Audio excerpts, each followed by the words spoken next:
All right, everybody, warm welcome.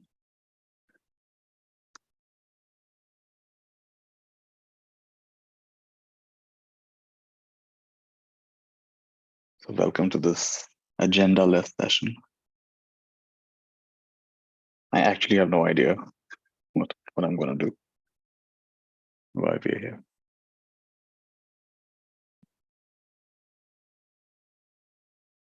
So I just invite you to be present and be open. And for once in your life, do things without a calculation.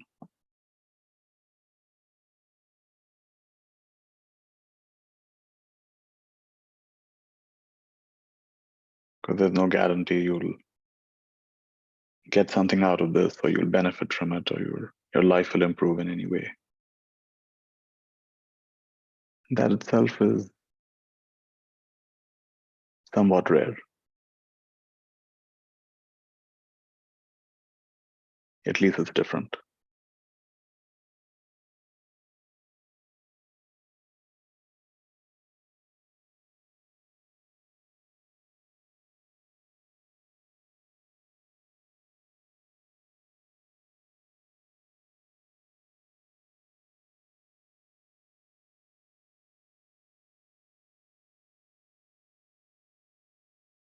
So it seems the invitation is just to show up, just to be here.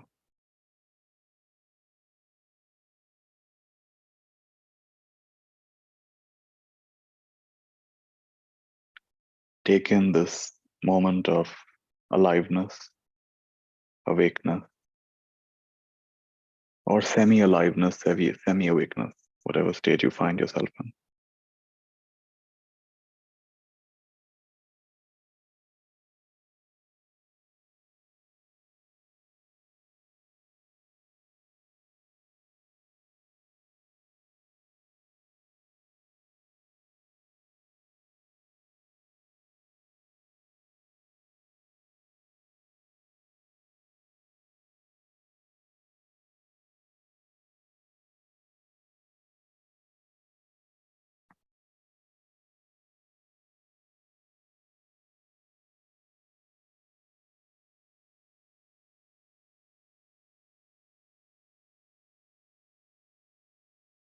There's been this strange push, urge, nudge, calling for the last several days, just telling me, just show up. Don't think too much, just show up. And yeah, whatever has to happen will happen.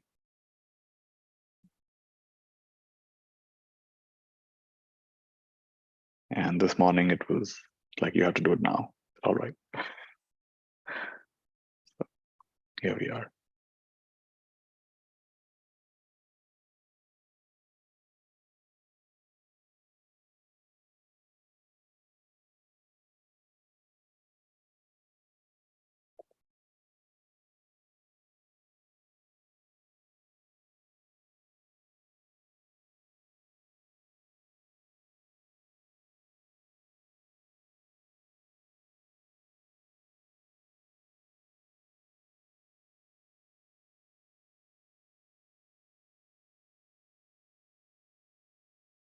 What's it like to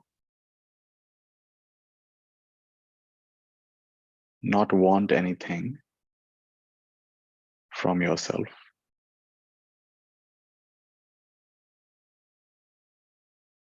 For some of you, this might be an unfamiliar thought. What's it like to not want anything from yourself?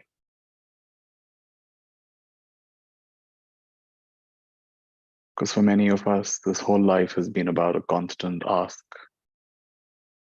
wanting a lot of things from ourselves. Be more disciplined, be more kind, be more organized, be more helpful,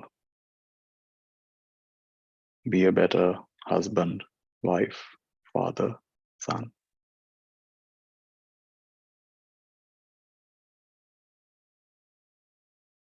So in this moment, what's it like to not want anything from yourself? What's that like?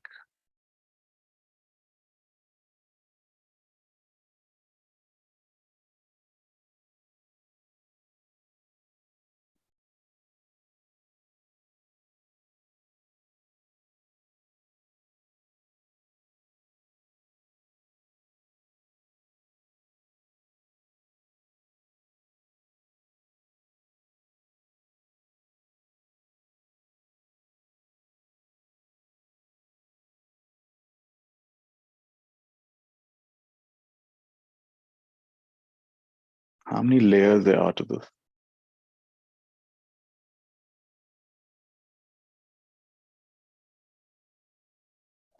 Because if you're looking carefully, you'll see how, oh, it feels good to not want anything from myself. Feels good. I want this all the time. I want to be like this all the time. I should stop wanting things from myself. That's true. And now you have a new want. Now you expect yourself to not want anything from yourself. Can you see how it goes? But just stay with the simplicity of it.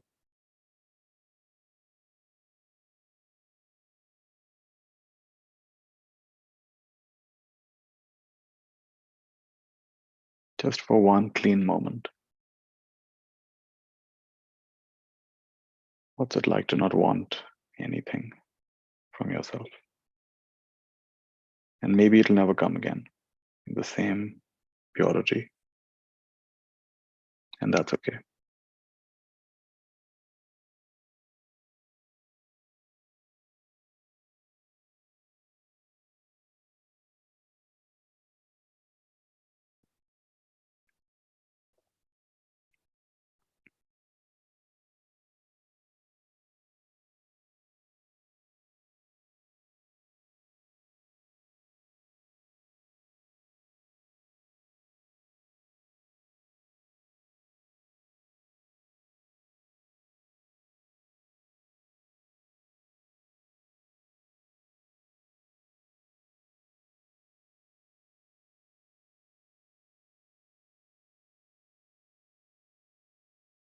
This experience of being here quite agendaless with all of you is somehow reminding me of walking down the street and hearing snippets of conversation. You see, when you're walking down the street, you can hear a little bit. Couple is talking, friends are talking. They're walking past you. You just hear about half a sentence, one sentence, as they walk past you.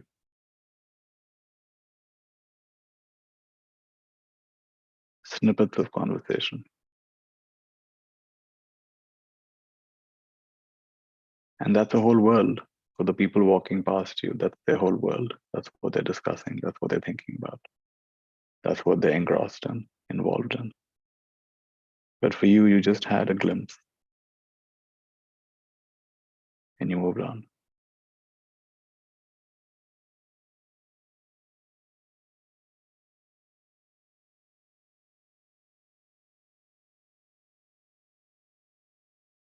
So as I'm sitting here, quite agendaless, not quite sure what this is about, why we're here. There are these snippets of thought, snippets of ideas, and they're just there and they're not there. They're coming and they're going.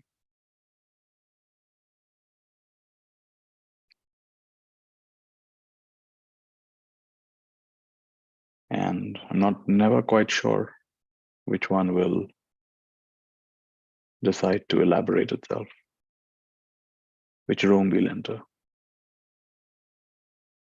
how long we'll stay.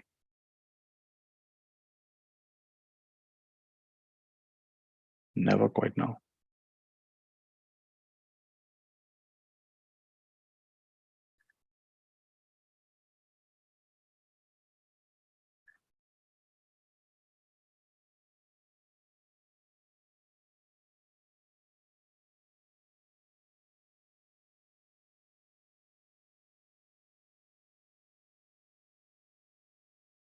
I notice I'm enjoying just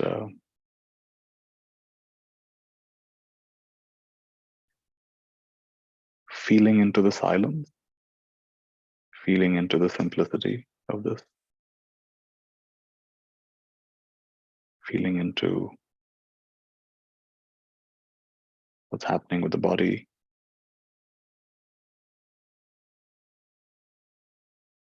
It's morning time here, so it's relatively quiet. And you can hear a few birds. So there's also a kind of natural external silence.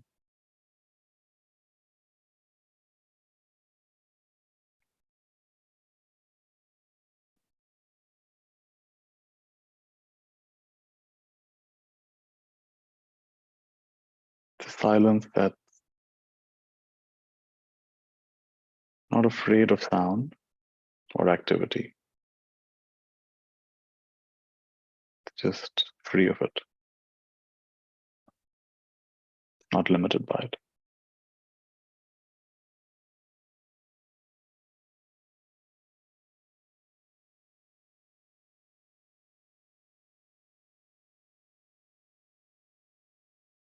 What if in some way that's our story?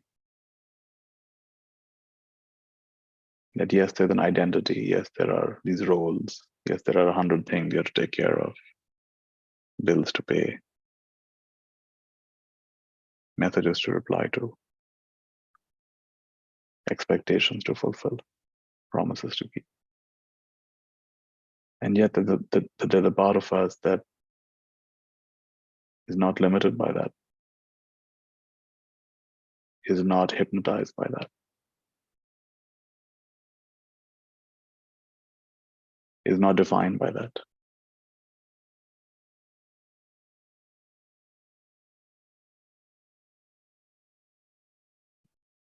Not defined by that.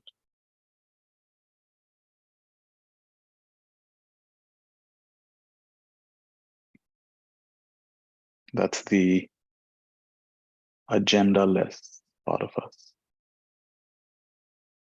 And once in a while, like today, it comes knocking and it says, hey, I'm also here. I'm also here. Don't completely forget me. I don't need your security. I don't need your validation. I don't need your certificate. You don't need to prove me to anyone. You don't need to write a book about me.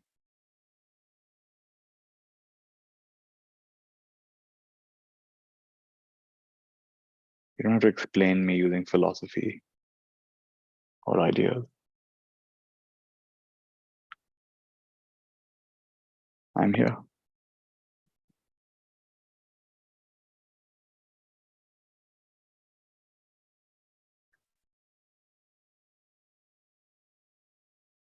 And you can lean on me.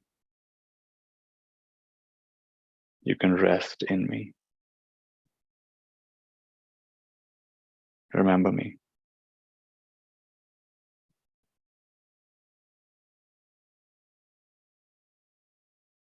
You can call me God or soul or consciousness or the great spirit or the great mystery or the divine or the otherness, the unconditioned. Doesn't matter what word you like.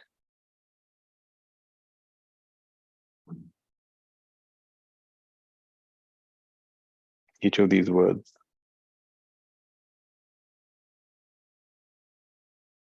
is just a doorway. They're not who I am, they're a doorway to me. Don't get hung up on the doorway. Don't cling to the door. Come inside.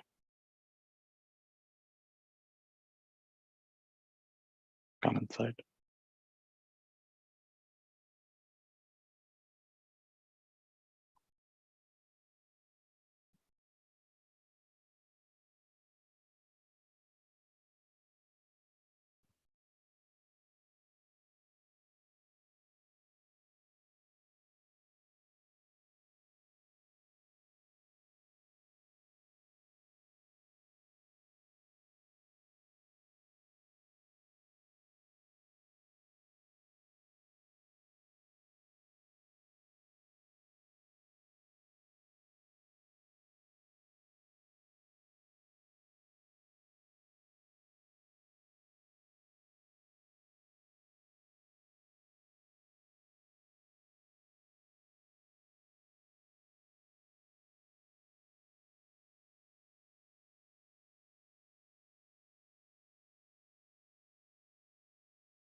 there is this sort of pendulum, this way and that way, swings this way and that way. There is this tendency to swing into the opposite, so-called good and bad, wholesome and unwholesome, skillful and unskillful, selfish and selfless, compassionate and cruel, giving and taking, asserting, pushing, and relaxing, receiving.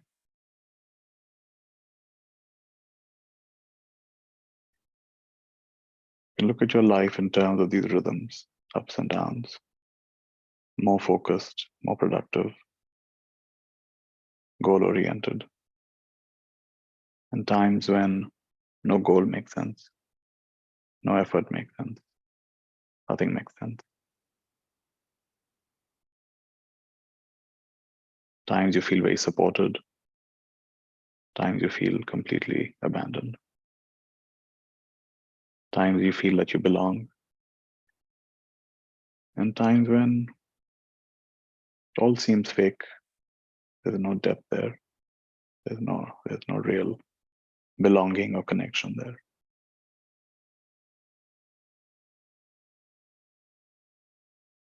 And if you look at it in terms of like a movie, and you have this, each of them is playing their role.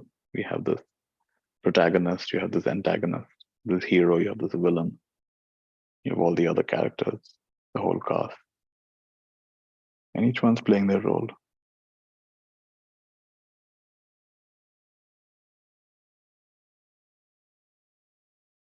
So in your life, what roles have you been playing?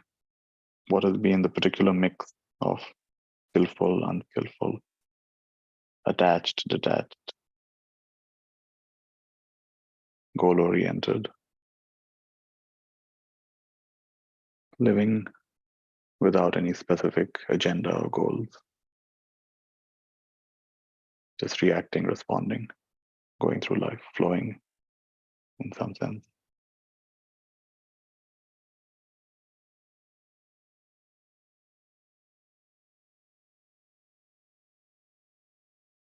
But here's the thing.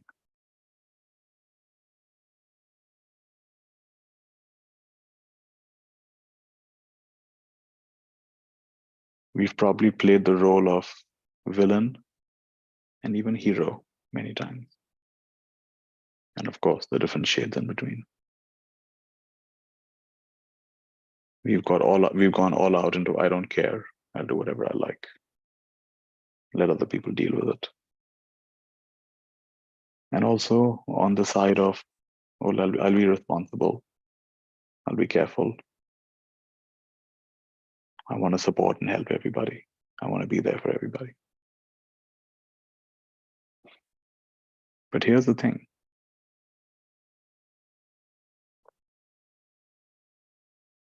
How often or ever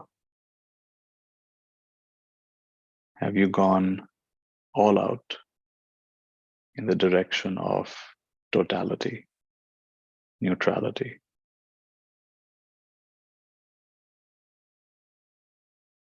nothingness?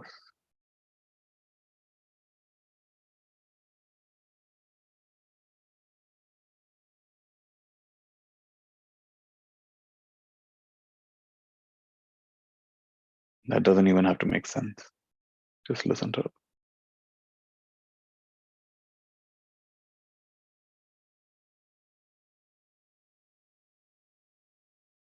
So we've gone left, we've gone right. How often have we gone nowhere? Everywhere.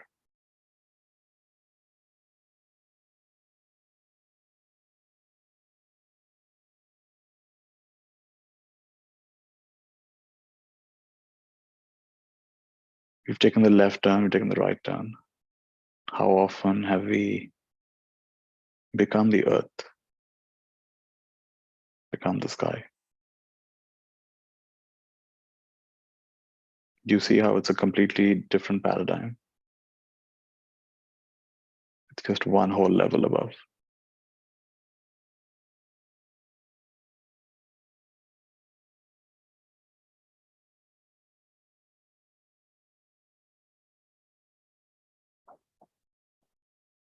It's like you're not escaping from the prison.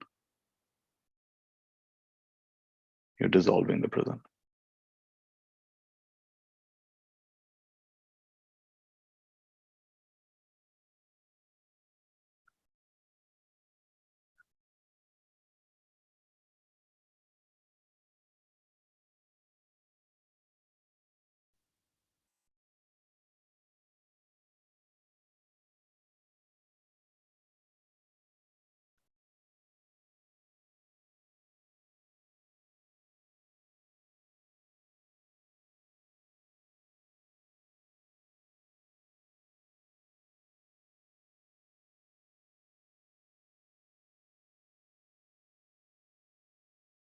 So what if, even though it makes no logical sense, our brain can't really handle this? What if, um, what if you can't really resolve the problems of your life, your relationship problems, your financial problems, your work problems, your health problems, personality problems, social problems, environmental problems, micro and macro problems? What if you can't resolve your spiritual problems? What if you can't? You can't resolve them. Just dissolve them. Just dissolve them. Just put down the totality of everything.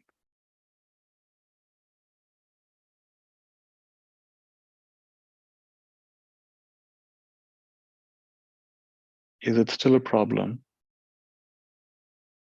if there's no you there?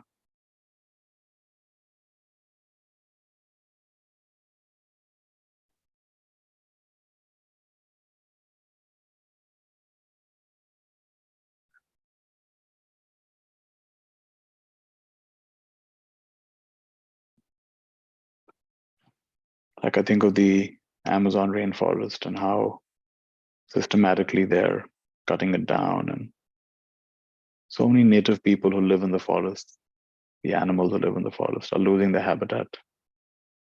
It bothers me. For as long as I think about it, the cutting of the Amazon rainforest, the habitat loss, loss of the rights of native people who live there, who lived there for thousands of years, bothers me. Only as long as I think about it.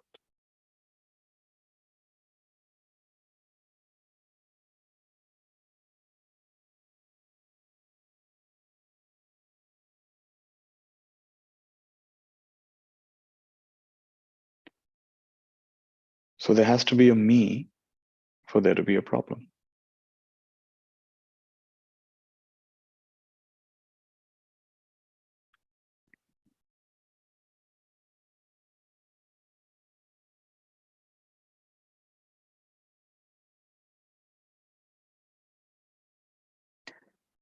If I'm very honest, things bother me proportional to the proximity. The closer they are, the more they bother me. If you tell me someone is moving furniture in their house early in the morning, making a loud sound, I'll say, yeah, so what? But if that person happens to be upstairs, someone is moving, my neighbor upstairs is moving furniture early in the morning, making a loud sound. Now that's a problem. It wasn't a problem earlier. Now it's a problem. Proximity.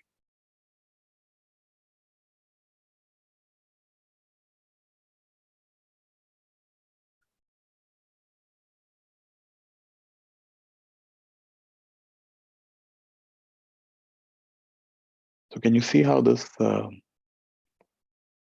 every problem includes an eye and a distance from the eye? Every single problem. That's the common factor in all problems. A huge bank balance, a small bank balance, not a problem until it's my bank balance. Then it's a big, very, very important issue, very important concern. Clean air, dirty air, not a problem until it's clean or dirty air where I live. Oh, then it's a problem.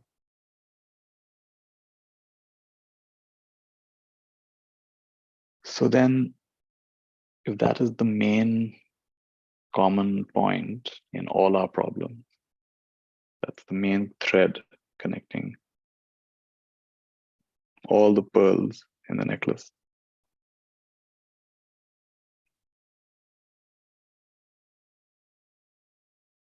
What happens when you cut that thread?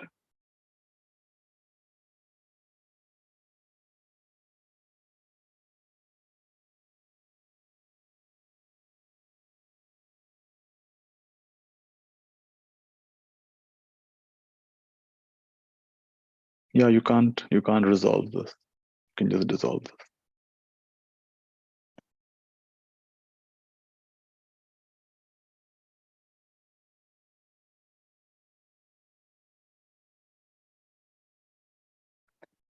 And then someone will raise their hand and say, how do you dissolve it? How do you dissolve it?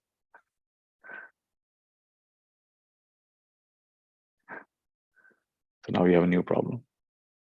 I want to dissolve the I.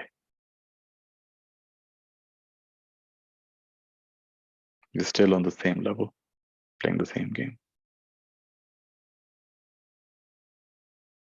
trying to be smart.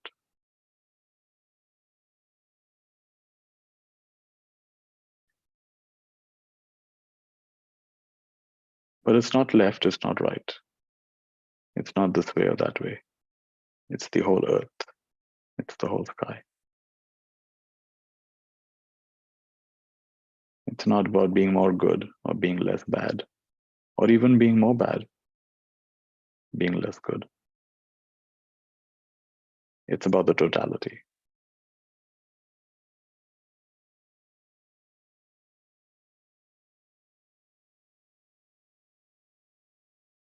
It's about fully understanding the limitation of words and using them as a stepping stone to jump into that space beyond words, where it still doesn't make sense, and it doesn't have to. Where it still doesn't make sense, and it doesn't have to.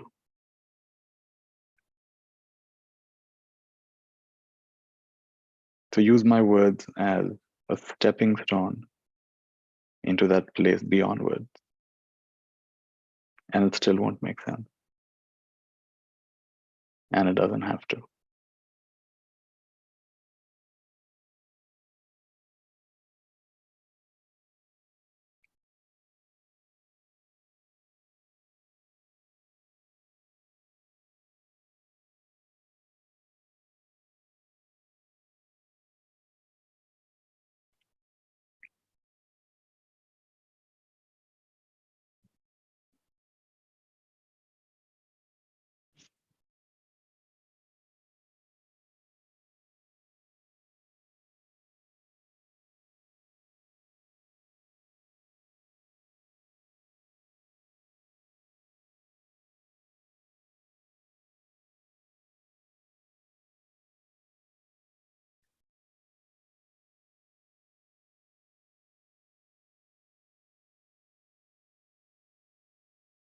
Yeah, these two words are really like, it's die empty, die empty. It's like there's a song inside of you. Don't die without singing it. something inside of you that wants to emerge. And it doesn't have to make sense to anybody, actually.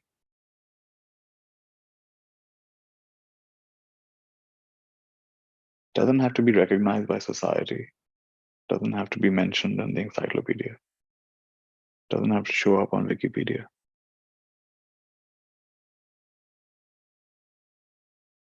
It's not that kind of a thing.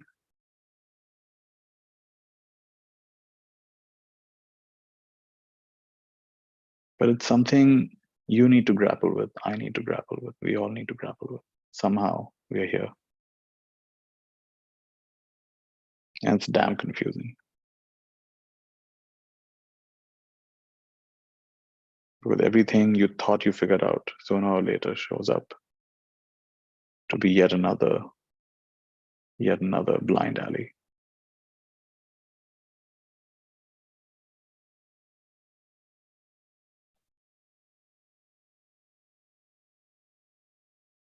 You climbed a long ladder, leaning on the wrong wall.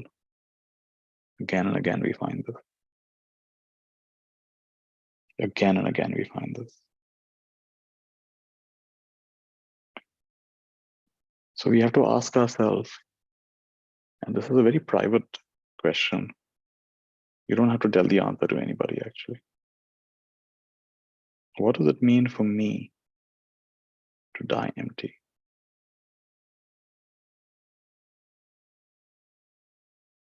You have to live fully in order to die empty. What does it mean for me to live fully? What does it mean for me to die empty? And this is the one place you have to be honest with yourself. You can be dishonest about everything else. Society is basically dishonest. We are trained to be dishonest in pretty much everything. But this one, don't be dishonest.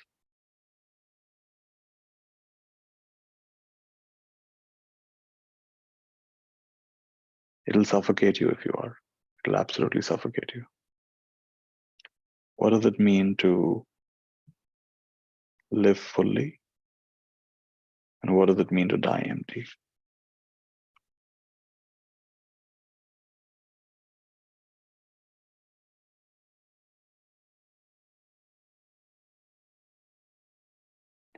It's okay if there's no immediate answer.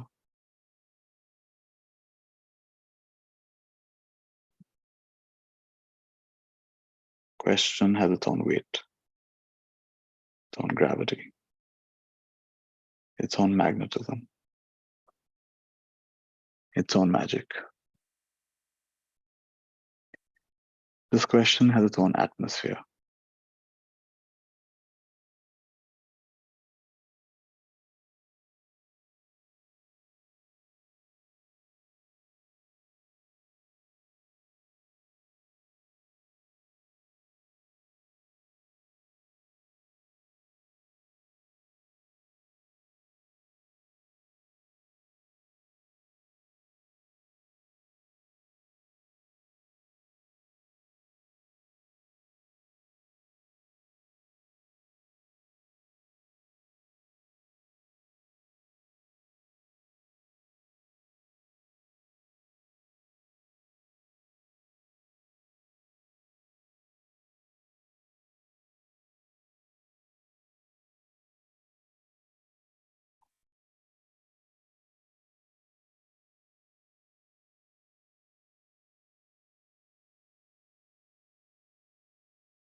Like, if I'm completely honest, then this this is not so agendaless. This is not completely agendaless. The agenda in my case is I feel there's something folded inside of me. and it wants to be unfolded. I feel there's something packed inside of me and wants to be unpacked. I feel there's something hidden inside of me and it wants to be unhidden. I feel there's something covered inside of me. It wants to be uncovered.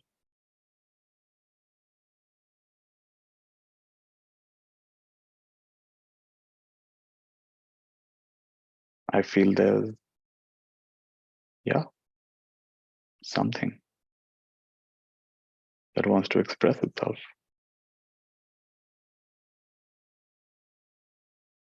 That's an agenda. No, I don't know if anybody else can understand it, or if it helps anyone, or if it's meaningful. I don't know those things.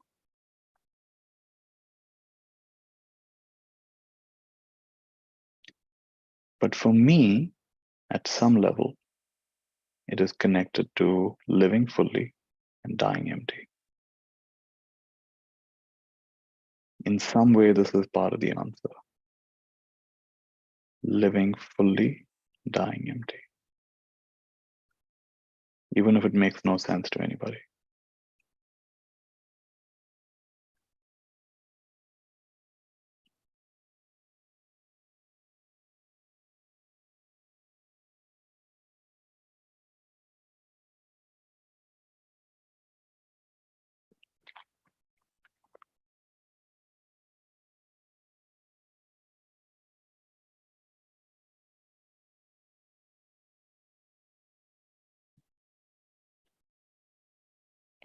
And the process of this unfolding, unpacking, uncovering, the process.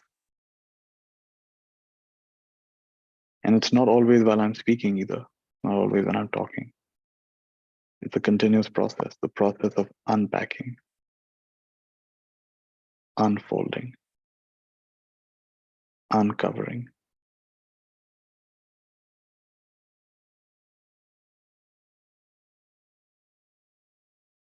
Process is blissful. For me, it's blissful. So the agenda then is to create a space for this bliss, to create a space for this unfolding, to create a space for this flow. That's the more honest.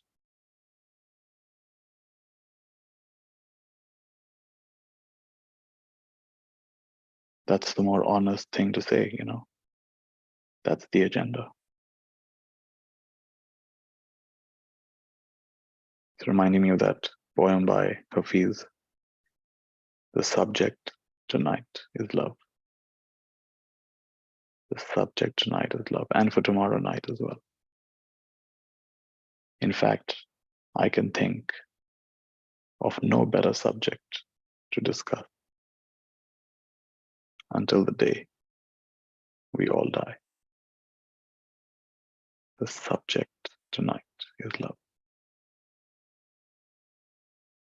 and for tomorrow night as well. In fact, I can think of no better subject to discuss until the day we all die.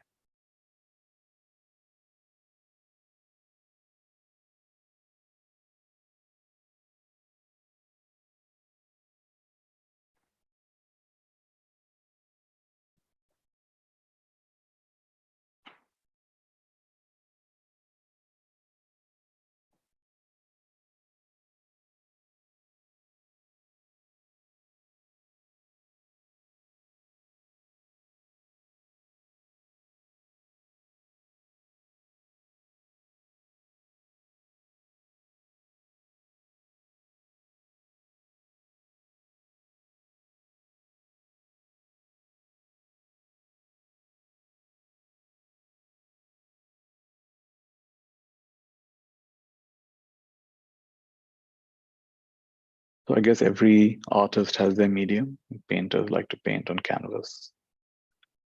or whatever else they like to paint on.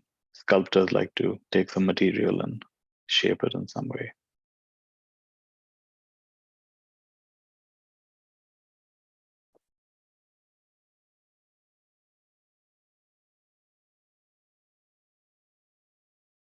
Dancer will use their own body as the medium to express. Singer will use their voice.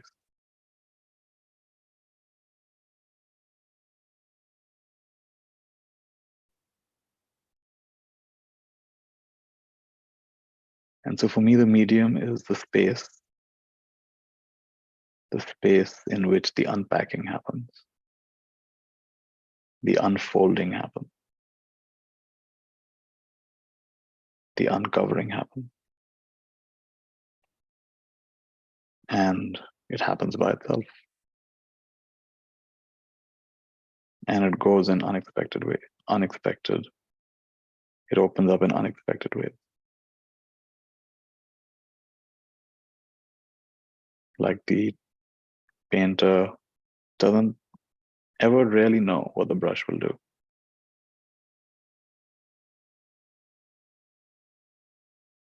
Painters as fascinated.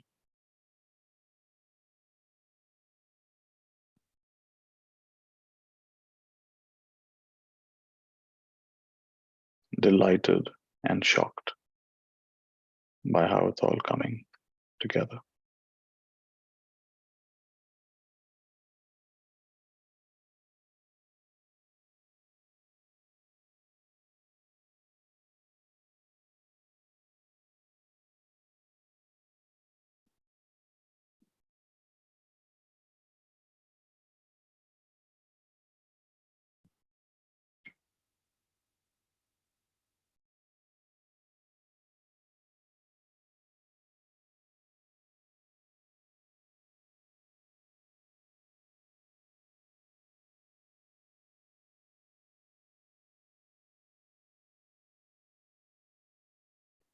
So the Ganga is purest at the mouth, Gangotri. Gomukh, the mouth of the Ganga, from where the Ganga emerges. The water is purest there. And then as it goes along, it gathers so many things, natural, man-made, gathers and gathers.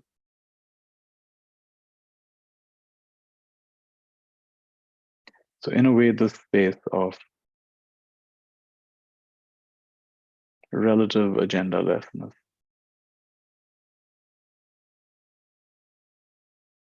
there is an agenda, but there isn't an agenda. One knows, but one doesn't know what this is about. This is where it's purest. Expression is purest. And then after that, we can look back and say, oh, that was a nice concept. That was a nice idea. That was a nice way of saying it. And now one can do all kinds of things with it. But then again, it's become useful. And so somewhere that original spark, purity, simplicity, humility,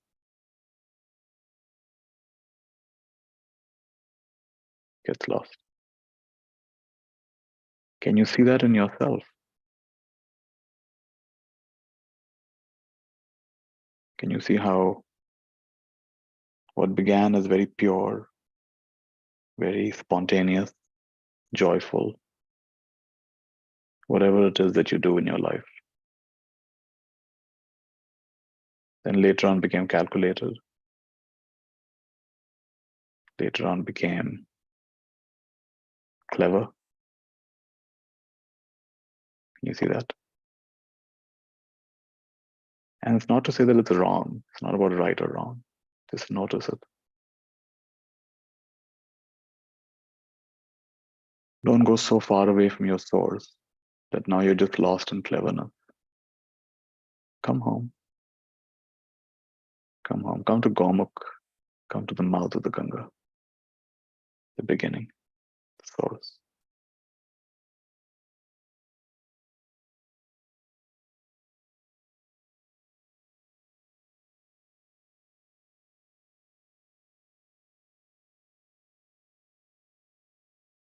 Drink deep from your own source. It doesn't have to look anything like mine. For some of you, it's being in nature. For some of you, it's writing.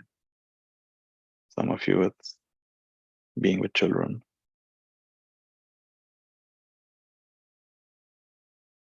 Some of you, it's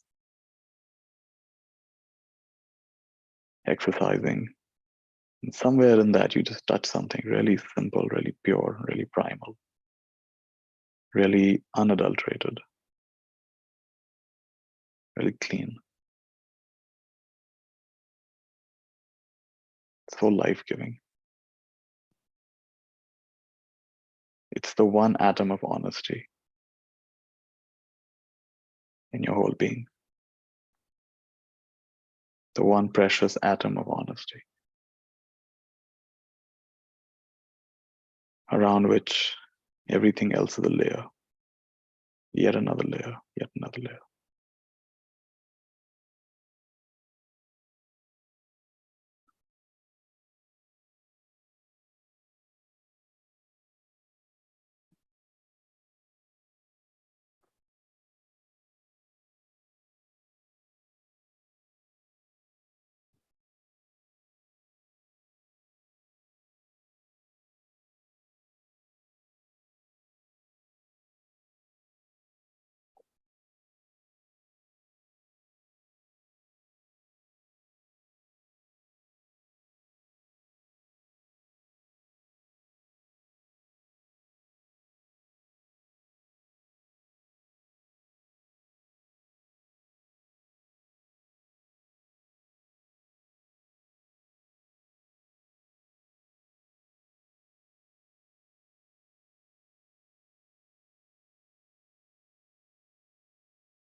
So we all know about tasting a fruit, tasting an apple, tasting a mango.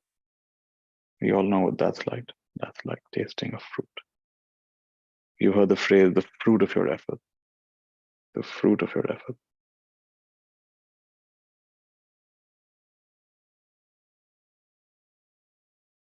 But what's it like to taste your own root?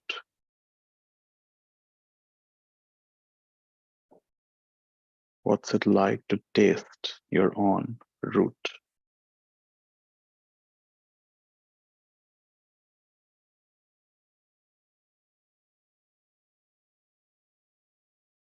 And even if you don't know what I'm talking about, just go ahead and try. Suppose you could taste your own root. You just never did it. So go ahead and try right now. Taste your own root.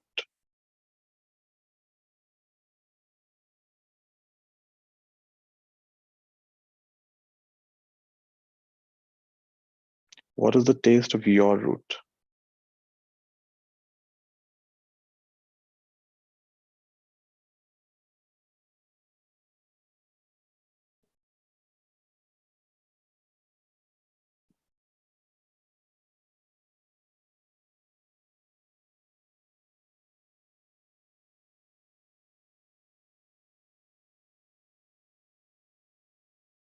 I'll give you a hint for those who are struggling.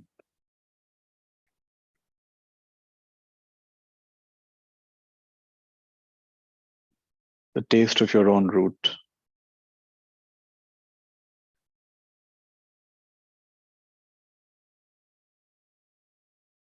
is the taste of this experience.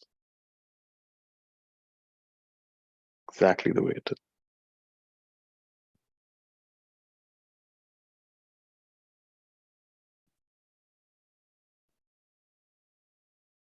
The totality of this experience is the taste of your root.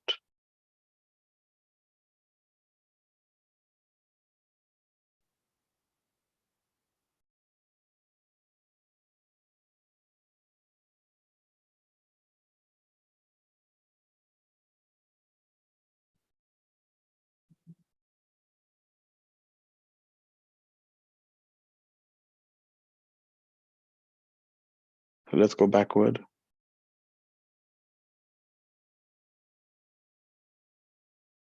In no particular order.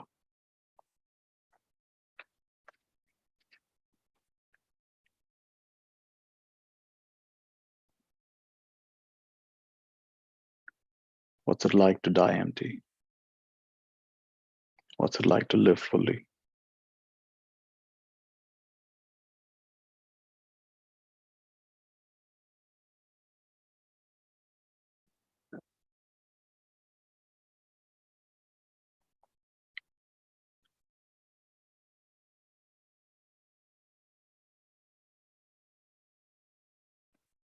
What's it like to be honest, at least with yourself?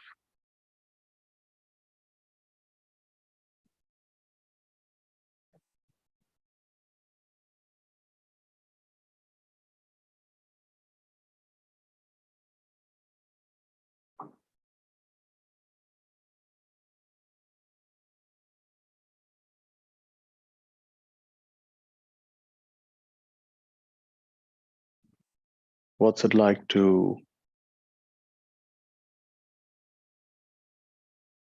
not want anything from yourself, even for a few seconds?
What's it like to meet the agendalessness in you that has come knocking, saying, I'm also here. I know you never notice, but just letting you know, I'm also here. Not caught up in your goals and disappointments, aims and ambitions. How great or how hopeless you think you are, imagine you are. Not interested in all of that.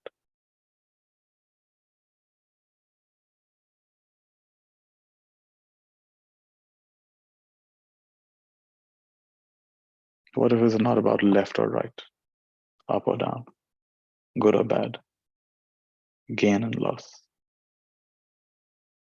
What if it's one whole level above all that? What if it's not about resolving your problem, but dissolving the problem?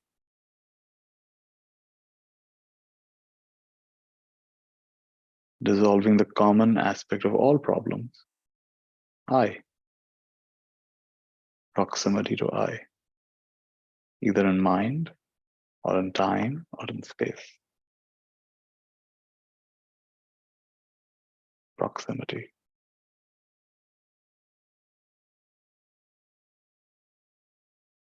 What's it like to dissolve the concept of proximity, the concept of I?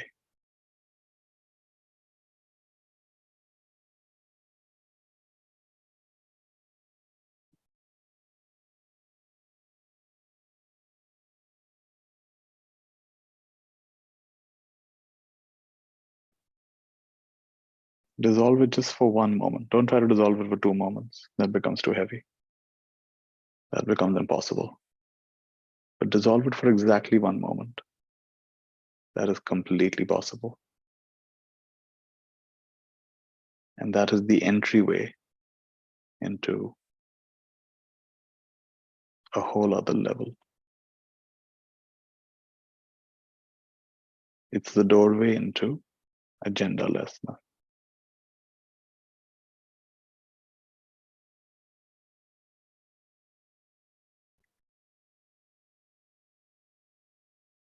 And as we said, agendalessness is actually not agendaless. That's just a word.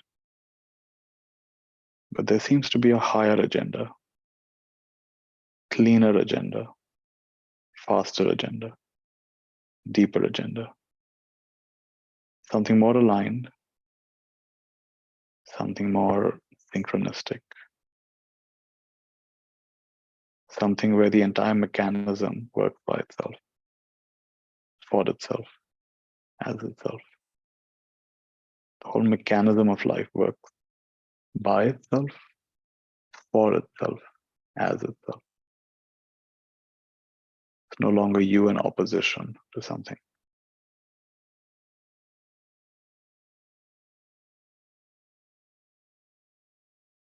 And something deep inside of me knows that you know. Something deep inside of me wants to know, wants you to know, wants to remember, and wants you to remember. That primal state where life operates by itself,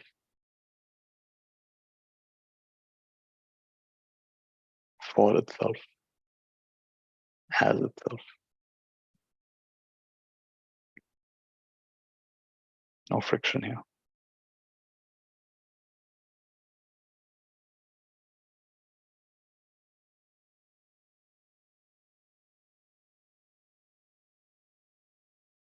Can you allow the seed or the essence of this thought to penetrate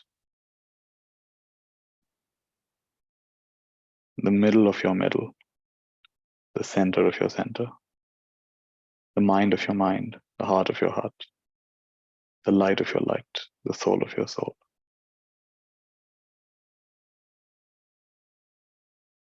Just bring down your guard, bring down your shield,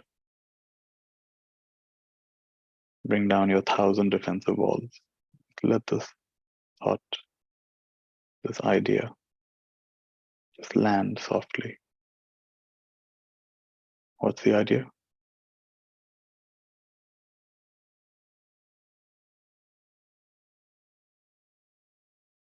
Frictionless. Life is frictionlessly happening by itself, for itself, as itself, run by a higher agenda, deeper agenda, thoughtless agenda.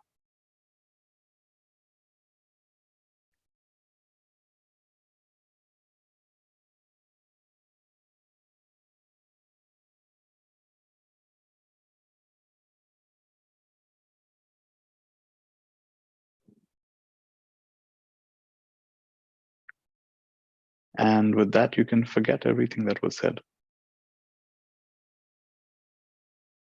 or at least not have to remember it.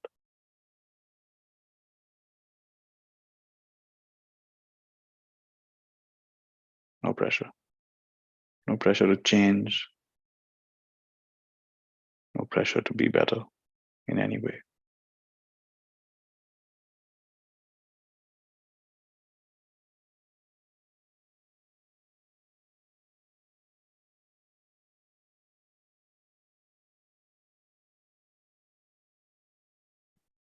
Just be quiet with me for a few minutes.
So what I have done or not done, offered or not offered, given or not given, doesn't end here. It will live on in you. And you will, in your own way, do or not do, give or not give, share or not share. And it'll be perfect. Your doing will be perfect. Your not doing will be perfect. Your saying will be perfect. You're not saying. You're supporting, and even you're not supporting will be perfect. Because it's not even so much that I transmitted anything. We co-created this moment. It's simultaneously arising in me, in you, as us. So it was, beholding, witnessing the birthing of something that will have a life of its own, a purpose of its own. And we may never get to know. We may never understand.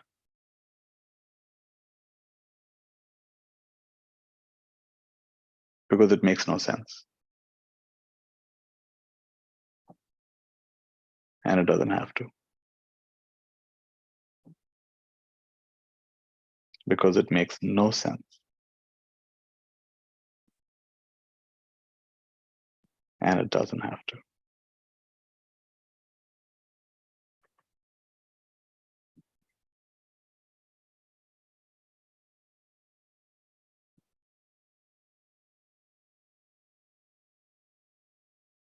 The totality in me bows to the totality in you.